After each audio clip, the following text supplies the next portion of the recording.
Want help to grow your business? Download BRiN, the world's first business advisor in your pocket. To find out more, visit BRiN.ai or search the App Store today.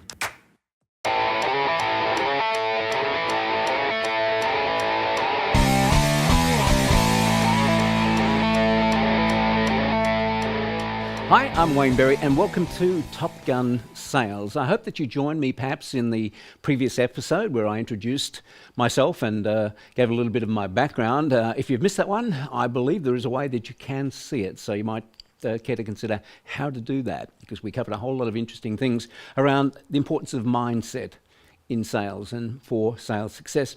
In this particular episode, we're going to look at how to make the transition from selling features to benefits. And frankly, I find so many salespeople don't seem to understand the difference between features and benefits. Well, they say they do, but in fact, what they tend to focus on is simply selling of the features of their product or service. And of course, people don't buy the features, they don't buy your products and services, they in fact buy what it does for them. Now, my observation is there are 5 different types of salespeople in the marketplace right now.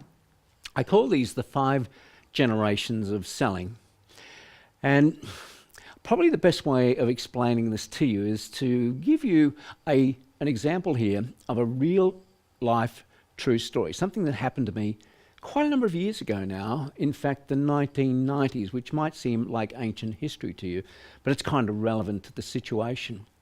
I had decided back there in the 1990s, because I am an Apple user and I love Apple. The truth is I really don't understand PCs at all. I grew up with Apple, right from the Apple IIe, Steve Jobs' second designed Apple computer. So I really only ever understood Apple. So in my organization, I had a whole lot of these. Now, you may remember from ancient history that this was the first Macintosh, a very, very successful model for Steve Jobs, the Macintosh computer. And we had quite a number of these in our organization, but there were new models that would come out from time to time with faster processors, which are pretty slow compared to today's standards, and more RAM, which was minuscule compared to today's computers. So I had made a decision, because I heard some advertising, that Apple had a new model. And it was available for under $2,000. In fact, the price being quoted in the advertising was $1,995. I thought, well, I'm managing director of the company, I deserve the latest and the best. And this is what I used to do from time to time. I would replace my old Mac with the latest Mac, and I would pass my Mac down the line to my PA, and then hers would go to somebody else, and so it would go. We ended up with a room full of Macintosh computers. So I decided to do what anyone would do who's interested in buying something. I got on the telephone and I called an Apple dealer. Now, this was prior to the days when Apple had their own retail outlets, and I had to call an Apple reseller at the time. And when I called this particular Apple reseller, I said, look, I know exactly what I want. I want the latest Macintosh. And I see they've been advertised for under $2,000. What's your best price? I'm sure you've never heard that, right? Nobody's ever called your business and asked for the best price. And you got to think about that. Why would somebody phone and ask for the best price? It's a common thing to ask, because very often our advertising generates leads where people are focused totally on price. And of course, this salesperson decided that they would give me the price. And that's all they gave me. They said, I think $1,995. And I said, well, thank you very much. Really appreciate that. I'll get back to you. And I hung up. And of course, what did I do then? I picked up the phone. I called another Apple reseller. I said, hey, I know exactly what I want. I want this latest Macintosh. I saw it advertised for under $2,000. What's your best price? They said $1,995. So I already got a price of $1,995. I might as well buy from them unless you can give me a better price. And they dropped, I don't know, $30 or so, and they came back to, $1,965 or something. I said, well, thank you very much for that. Really appreciate that. I'll get back to you. Sound familiar? What did I do? I picked up the phone, called yet another Apple reseller, and I said, hey, I know exactly what I want. I want the Apple Macintosh, the latest one. I saw it advertised for under $2,000. What's your best price? They said $1,995. I said, I've already got $1,965. Can you beat that? They said, well, yeah, we probably can. How about $1,950? So the price came down and down and down. And what I encountered was the first generation salesperson who's called the quote giver. Now, you may want to make a note of this, the 5 generations of selling. Now, there's a lot of quote givers in the marketplace right now, and guess what they think their job is? To give quotes. People phone, people walk into their business and say, hey, I think I know what I want. What's your best price on such and such? Or I noticed that you've got these. How much are they? See, that's very often the very first question that a customer asks or a potential client asks. How much is it? I've heard about it. I've been to your website. How much is it? And of course, to be reactive, what most salespeople do is they quote a price. And sadly, what happens is the person says, well, thank you very much. Oh, by the way, can you do any better on that price? And they'll often hear, well, yeah, we can. And they drop their price straight away. Or they say, well, look, leave it with me. I'm going to have a think about it. And then they immediately go and get another quote from somewhere else. Now, think about this. What value does a quote giver deliver to you? All they're doing is being reactive. They're giving you a price. And of course, but that really doesn't help you very much apart from the fact that you know what the price is, and then you go shop it around, you get lower and lower and lower price until hopefully somebody gives you a price that you're happy with. Bear in mind, I kept saying over and over again, I know exactly what I want, because I did. I knew exactly what I wanted. I wanted a Macintosh computer because I'd seen it advertised and we already used them. So I knew exactly what I wanted. Now, as I made these phone calls, I also encountered some people who were nothing less than order takers. That's all they did. They would take an order. Nobody suggested that I actually buy when they offered me the best price. Nobody actually said, well, I can organize delivery for you. Where would you like it delivered? They didn't try to take an order. In other words, they simply, again, were being reactive. If I made it clear that I really wanted to buy, then obviously I guess they would have taken my order, but they weren't proactive in asking for an order, so they're purely there as an order taker. Very often, of course, we find order takers in retail stores, don't we?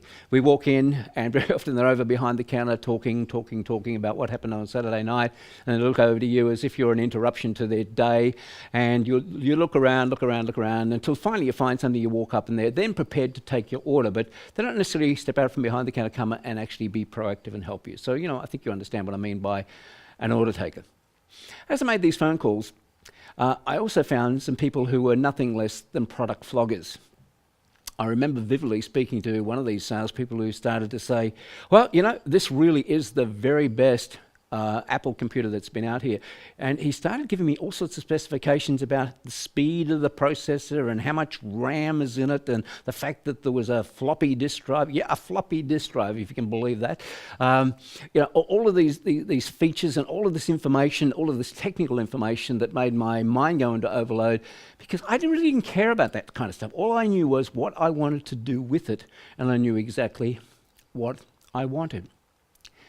Now, interesting thing is, there's the 4th generation salesperson. So you might remember we have the quote giver, we have the order taker, we have the product flogger who absolutely deliver very, very little value beyond the information that they give. Do they build any kind of loyalty to work with them or to do business with them? No, not really. The depth of the relationship is very, very minimal. The amount of trust built, very minimal. The amount of credibility, very little. But there is another generation of salesperson. And as I made my phone calls, I called a gentleman, and I remember even today, his name was Doug. And Doug said, Wayne, certainly I can help you with the latest Macintosh computer. Do you mind if I just ask you, why are you choosing that particular computer? Now, I explained that I knew exactly what I wanted, of course, and that we had many Macintosh computers, and I was absolutely an Apple devotee, and that's exactly what I wanted. I just wanted his best price. And he said, well, certainly I can help you with a Mac if that's what, in fact, you need. But just before I talked with you about the price and anything like that, do you mind if I just ask you what you do with it? And I said, well, frankly, I use it for Word documents. I use it for creating artwork. I use it for Excel spreadsheets and all of that kind of stuff. And he said, well, that all sounds very interesting. Tell me, what business are you in? What do you do? Now, back then, this was the 1990s, I was a seminar promoter bringing into Australia many very famous name American speakers. And if you saw the previous episode, you know I used to bring in people like Zig Ziglar, Dennis Waitley, Earl Nightingale, Tom Hopkins, Brian Tracy, and so the list goes on. He said, that must be interesting kind of work. So you put on their seminars around the place? I said, yeah, absolutely. Brisbane, Sydney, Melbourne, Adelaide, Perth, Auckland, Wellington, Christchurch, Singapore, Kuala Lumpur. He said, wow, so do you travel with them? I said, absolutely. Have a lot of fun traveling with them. He said, when you leave the office and go away, do you leave your Apple Mac behind or do you take it with you?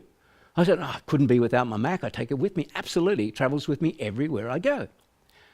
He said, wow, when you travel with it, do they allow you to put it in the overhead locker or does it go in the hole with all of the luggage?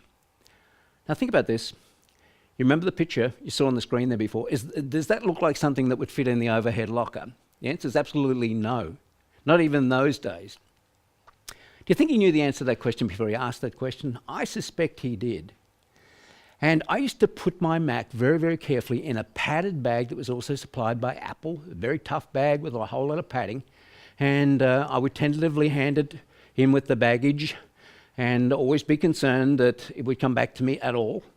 And he said, wow, how do you feel about putting it in with the baggage? And I said, I don't feel good about that at all. He said, have you ever arrived at a destination and it didn't work? He certainly said the right thing there, because just 2 weeks earlier, I remember I had a trip and I went to Adelaide and it was damaged. And I put it into an Apple dealer or an Apple reseller for repair in Adelaide. And frankly, because my schedule was very tight, it wasn't repaired by the time I had to leave. And so I went on to Sydney, as I remember, and they forwarded it to Sydney for me. But by the time I received it in Sydney, well, I wasn't in Sydney. I had already gone on to Brisbane. And so then they forwarded it to Brisbane. And that thing followed me around the countryside for a week. I was without it for a week, which I'm a very productive person. I like to have it with me. He said, wow, how did you feel about that? I said, well, that was a disaster. Just awful. He said, wow, gee, I can understand how you feel. Now, let me just stop this at this point and ask you the question. Has he developed a relationship with me that goes beyond what the quote giver had developed? Beyond what the order taker had developed? The product flogger? Had he developed a relationship? The answer is very definitely yes, because by now I'm calling him Doug, he's calling me Wayne. What's he doing? He's asking questions, he understands my situation. You know, one of the greatest needs that we have as a human being is the need to feel understood. You know, we feel comfortable with people that we think truly understand us. We feel comfortable with people who care enough to find out about our current situation in order to help us. And so this conversation had gone on for around about 10 minutes or so. And Doug said, well, you know what? I can certainly help you with an Apple Macintosh. He said, we can certainly provide you with one for under $2,000. And is that your budget? I said, well, absolutely, that's my budget. I don't want to spend any more than $2,000. I've seen them advertised for less than $2,000. He said, okay, I understand that. Wayne, you know what? If there was a better solution for you, but it was outside of your current budget, should I show it to you or not? To continue enjoying this presentation, download BRiN, the world's first business advisor in your pocket. To find out more, visit BRiN.ai or search the App Store today.